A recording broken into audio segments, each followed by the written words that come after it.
The fight sequence in the high school hallway is a great example of an all-CG sequence.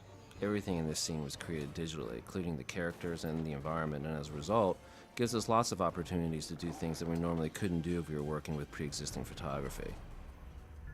The process begins by producing a digital version of the set that matches the photography in other sequences. With the digital set in place, the director works with the layout department to design the fight choreography with simple representations of the character models. This layout becomes the starting template for editorial, and from there, the animation team begins the process of executing believable performances with real weight and physics.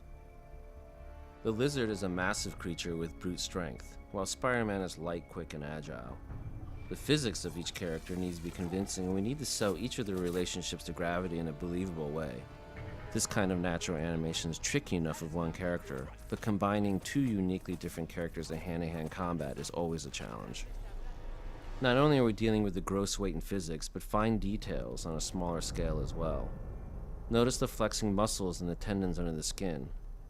These volumes are manipulated by animators, then the skin is draped over that anatomy and treated as a simulated cloth material so that you can literally see the muscles flexing and sliding underneath.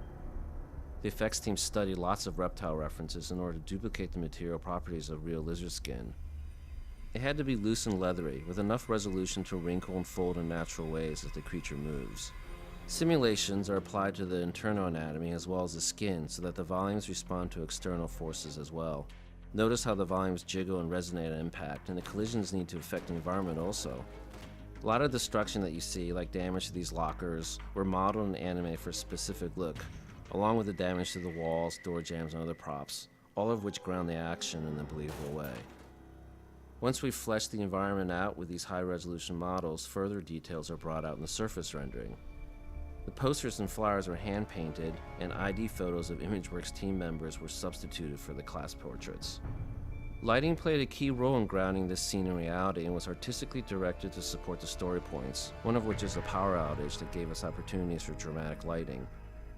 A large window at the end of the hall became the daylight source to backlight the characters and provide bright highlights throughout the scene. And light coming through the classroom doors broke up the interior and became the source to highlight key moments. Even emergency lights were used to accent the action. Because the sequence is completely digital, entirely new shots and camera work could be made even at this late stage in production. As an example, the director can take a shot like this chase across the ceiling, and with animation already complete, is able to design more compelling camera work for a series of shots that supports the action in a much more interesting and dynamic way. Especially when coupled with effects details like dust, debris, sparks, and atmospheric depth cueing. The final result puts audiences front and center in a dynamic balance between nuanced character animation and dramatic composition of light, color, modeling, and effects.